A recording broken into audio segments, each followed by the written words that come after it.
need to do as a community. And so the intention is for it to be a guiding document to help us understand two things. One, how do we reduce the amount of greenhouse gas, also called carbon emissions, that we are emitting in our community? And then how are we prepared for the climate changes that science has already identified will happen in Grand Rapids?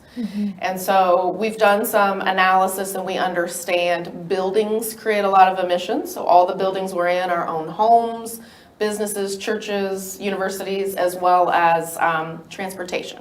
And then the second part is, with those changes coming, how do we adapt? And that's the adaptation part and what we're working on and how we can be better prepared and help those most vulnerable in those situations. Great. Well, it looks like it's already time for our second break. Hopefully we'll have more time to get back to some of these other questions a little bit down the road in the next segments or two. But now it's time for a break. So when we come back, we will be taking questions from viewers like you.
I have one color, but it's already chipping.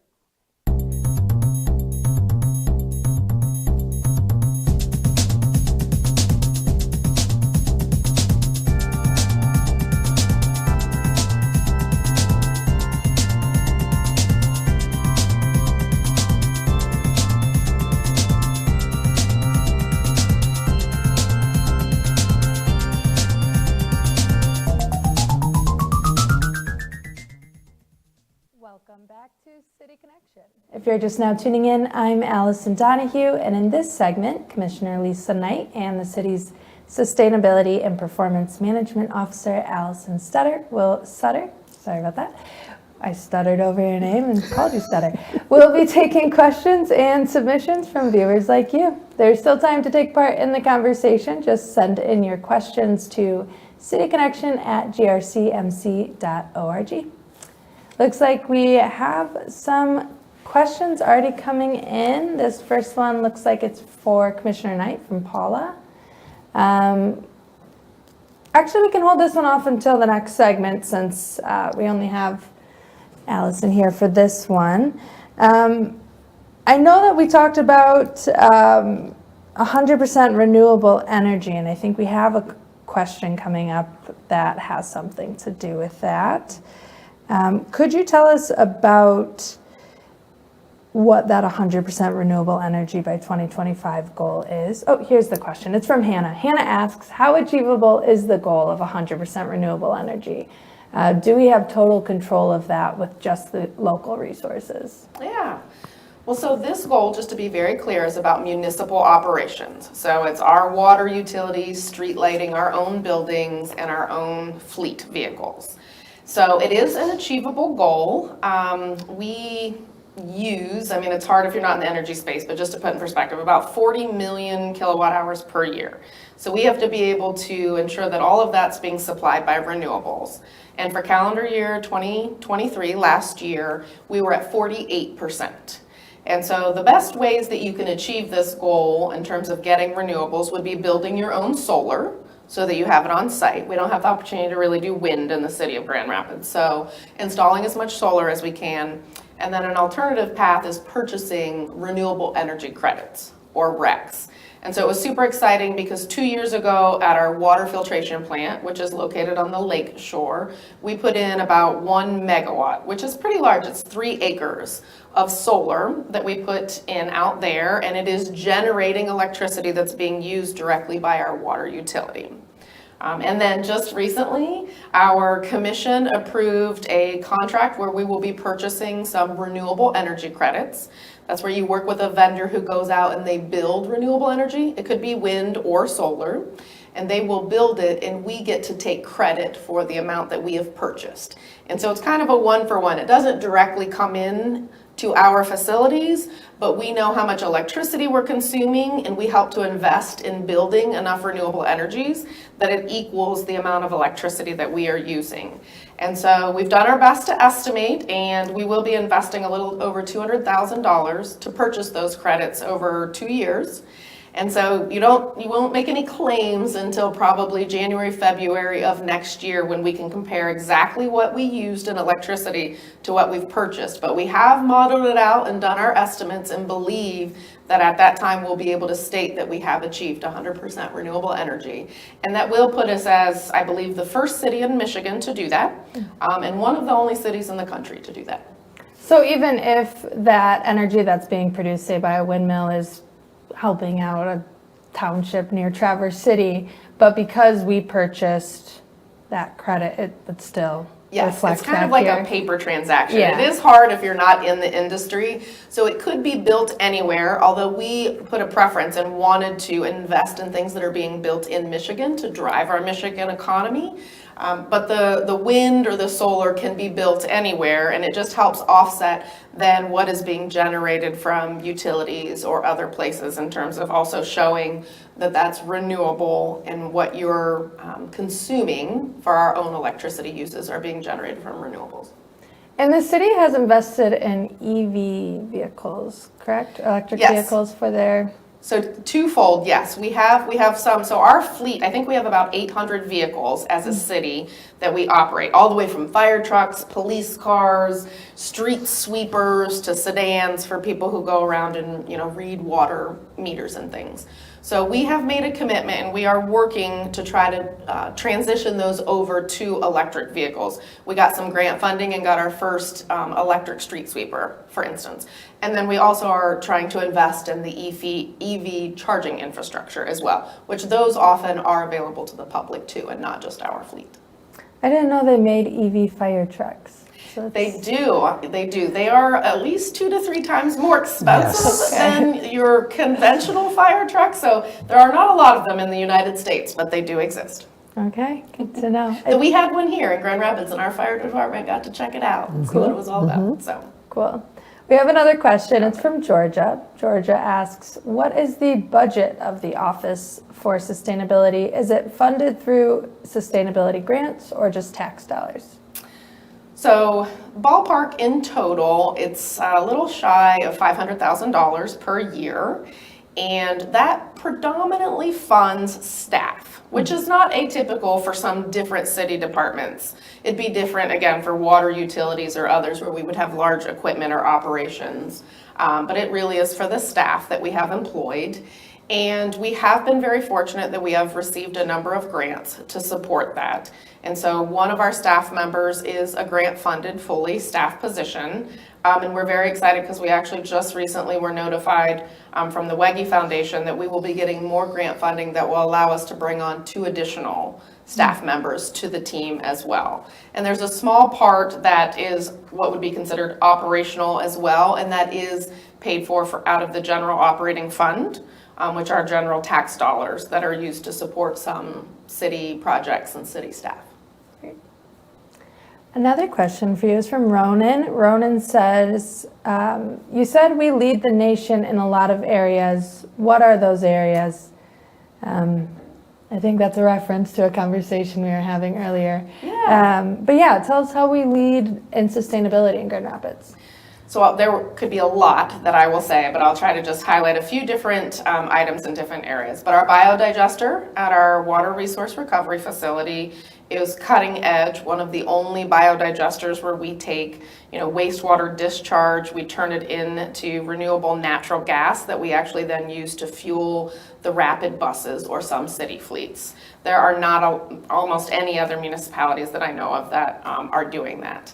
I think in terms of stormwater and our programs that we have there, right, when it rains and we have heavy rain and where does all of that go?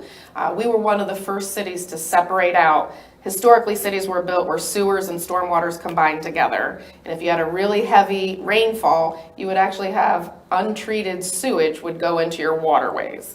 Well, it was about $450 million to separate those and are one of the only cities to do that, protecting our Grand River, protecting the health of people in our community so that untreated sewage is not going into the river.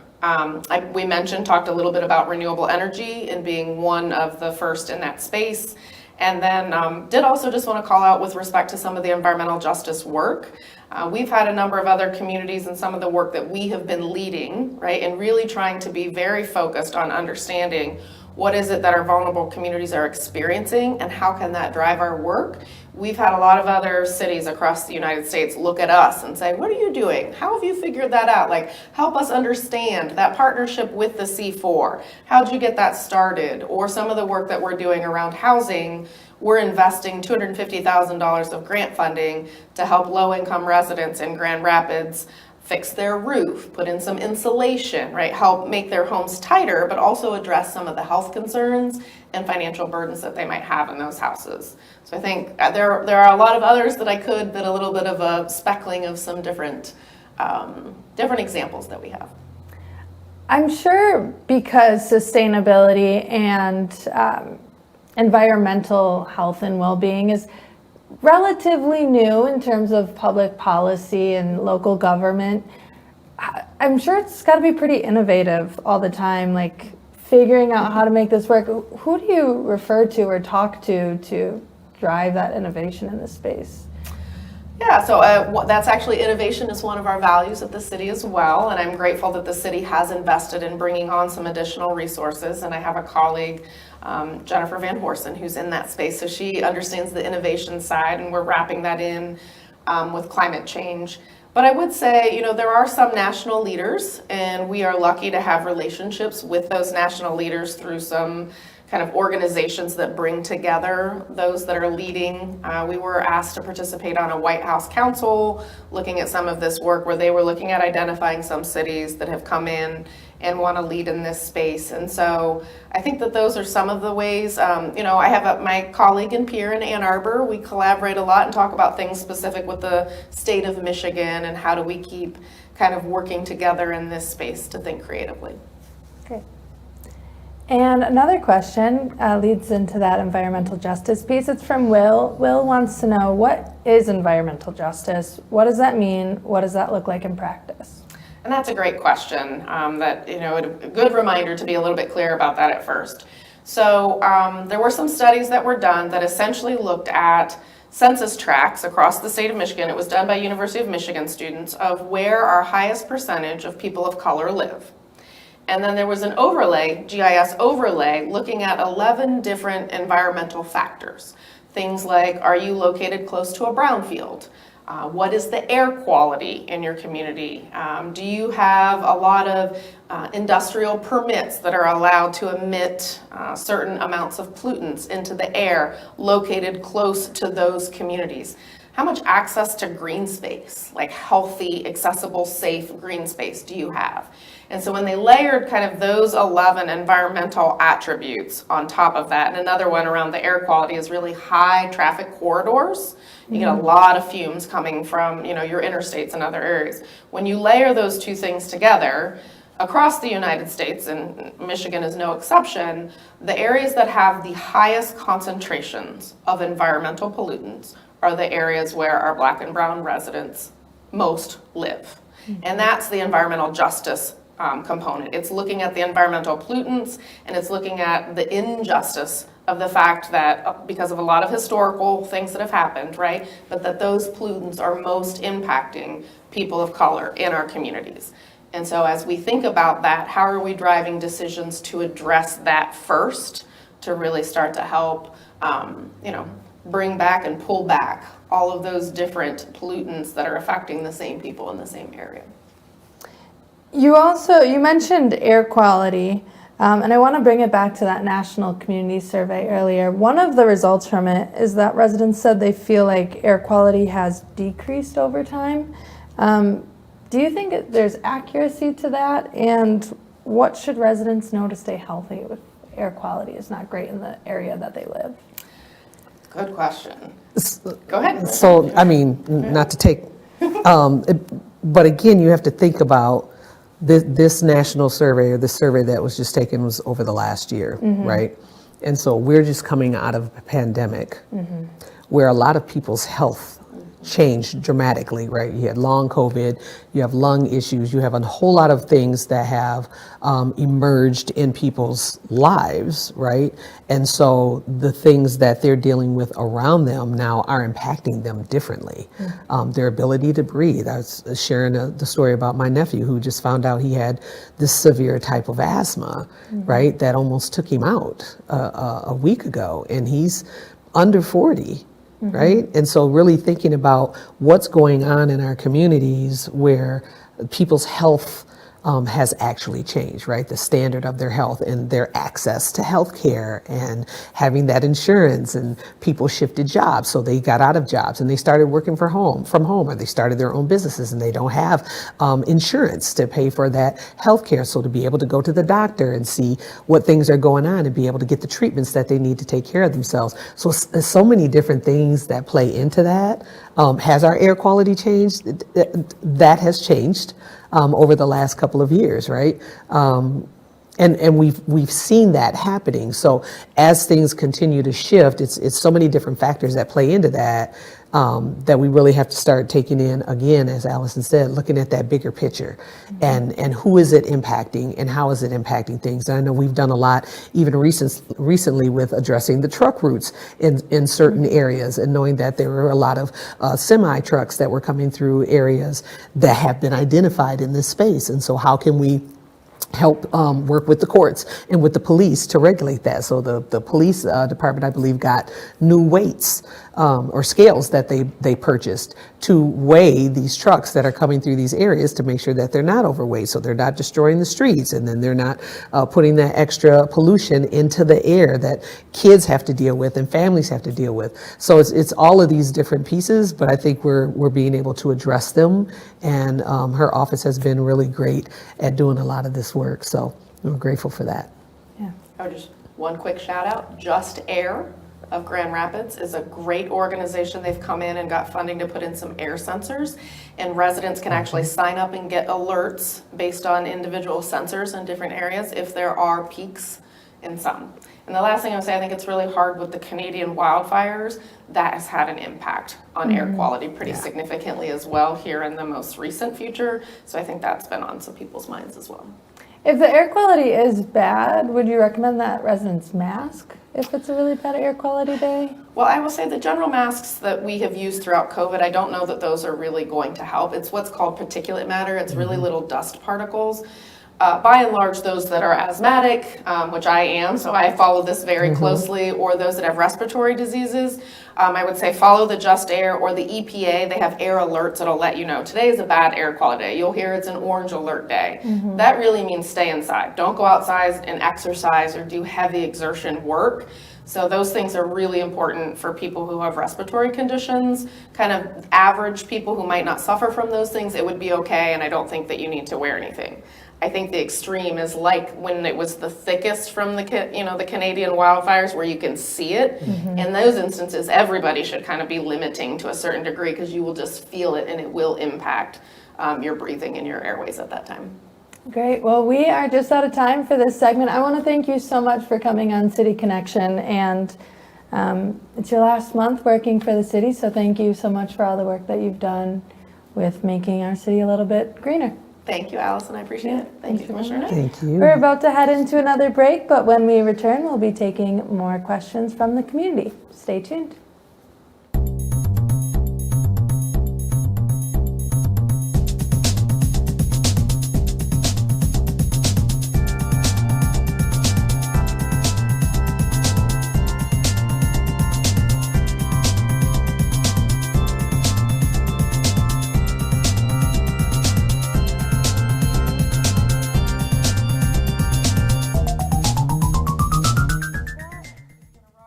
It's morning in Grand Rapids. Do you know what's going on in your city? Stay informed about what's happening in your community with The Rapidian, your source for hyperlocal news and information. The Rapidian is a community-focused news source powered by local residents like you.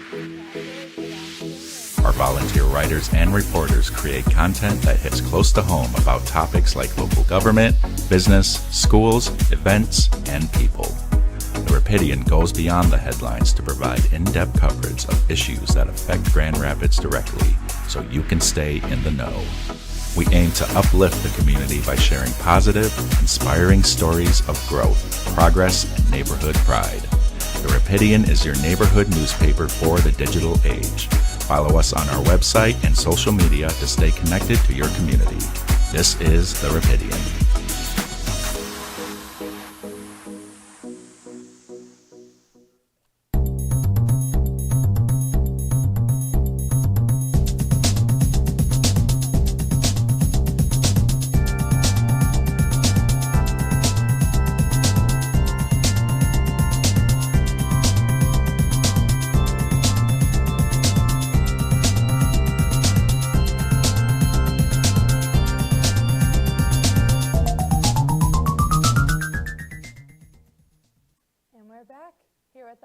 City Connection is Commissioner Allison Knight, and we have more questions from viewers like you. Let's get back into it.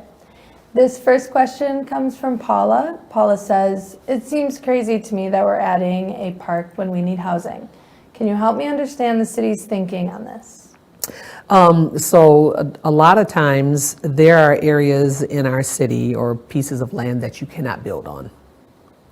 You cannot put a structure on that particular piece of land. And, you know, the EPA has a lot to do with how you change certain areas and certain properties. So I do believe that this space is one that is unbuildable, but it's able to keep that piece of green space for our community to be able to use. And we do need more housing, and we are working, there's a couple of new developments that are happening in our community. We're constantly working with our community partners to figure out different strategies and how to create opportunities for more development to come in and create the housing that we need for our residents who need that. Yeah, and I've seen some things about like turning commercial buildings Absolutely. into residential housing. So that Absolutely. might be a way that we don't have to build. We actually just approved one that CWD is doing downtown in the old bank building, and they're doing apartments in that space and condos. So that's going to be really cool to see and to be able to have more opportunities for people to find the housing that they need. Great. Landon asks, what happens if a child is out after curfew? Are they fined, arrested? Do they get a warning? We touched on this one a little bit earlier. Yeah, we talked about it a little bit earlier. What the police department is trying to do is be more proactive. And so if there is a child, especially if they're engaged in some activity that may be harmful, they're going to try to reach the parents, so they're not going to get a fine unless they're doing something illegal, right? But they're trying to reconnect them with their families so that they can get home and be safe. Most of the things that we've encountered so far have been larger groups of young people who have been out, and unfortunately, some tragedy has occurred during those times. So really just trying to make sure that our young people can be safe. Okay. And another question from Linda. Linda says, I haven't been able to make the master plan meetings due to my work schedule. Is there somewhere I can send my feedback? Absolutely, they can send their feedback to the City of Grand Rapids on their website. There's an area where you can send some feedback if you have any questions, thoughts, concerns, and even connecting with your neighborhood association. If you know how to, or what association you live in or what neighborhood you live in, you can share some of that information, or you can contact one of your commissioners from your specific ward and share that information with them, and we'll make sure that that gets out. Is there a deadline for the feedback? I know it's kind of reached a new stage of feedback for the CMP, but is there a deadline where they're just saying no more? We haven't gotten to that spot yet, so Okay. there's plenty of time for people to be able to send in their feedback, but that we will announce when it gets to that point that we're completely finished. But I think there's still some things going on in the neighborhood associations, and they're still trying to get more people engaged in the process. So we got a little ways to go, but not too much longer. Great, and we have another Commissioner Night Out coming up next month, so that's Yes. probably another great opportunity. It'll be a good opportunity. It's in the evening. We make sure to feed people, but again, if it's during the hours when you're working, contact one of your commissioners or send the message through the City of Grand Rapids. They have a link on the website to get that information for you, because we want to make sure that we're hearing as many voices as possible, and we are really dedicated and intentional about making sure that we share that information. So I know people have contacted me and my other peers to make sure that we're sharing that information out. Another question, this one is about the NCS survey that we've been talking about. It says, the survey said our economy was improving, but how equitable is that improvement? Again, to that statement that I made earlier, this was a national survey, and so a lot of the data that they collected compared the data that came out compared us against cities across the nation that are very similar to size with our city. And so you have a group of people, right, that are surveyed. They sent out surveys in a number of ways, and then they actually picked a bunch of people to do these surveys. But when people get those surveys, I get stuff that comes in the mail all the time, and I don't have time to fill it out, right? And so how are we polling people? Who are we reaching? Who are the people that are sending that information back? Are there different ways that we can utilize to reach the broader community? But it's really trying to get people engaged in that and then take that information. So they had a small data pool. You had a number of people that responded back into that data pool. They took that information and then compared it with the national data. And so now we're trying to get more information from that as to who those people were, and if we can get that disaggregated across which wards and income and cultural demographics and all of those things. So Great. And we have one last question we'll answer really quickly. I think we've talked about you said this that a one little earlier, bit too. but So yeah. go ahead. Where is the next city night out, the Commissioner Night Out? This question's from John.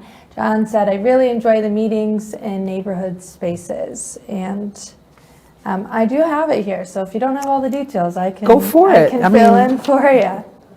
You did it so well. Well, I did. I Is it wrote it Gerald R. down. Ford? Yeah, it is. And am I finding it in my notes at this very moment? Yes.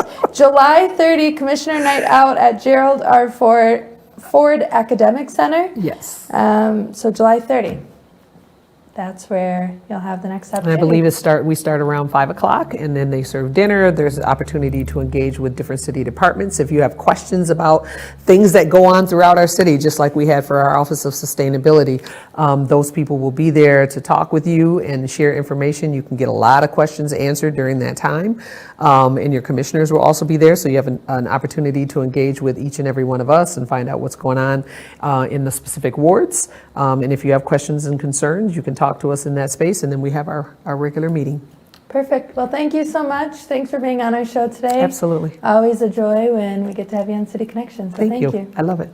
That is all the time we have today. So thank you to our guests for coming in, and thank you to all of you at home for tuning in and sending in your questions. Don't forget, you can always watch rebroadcasts throughout May or throughout June on Cable GRTV's Channel 25 or the GRTV YouTube page. See you next month, Grand Rapids. Perfect.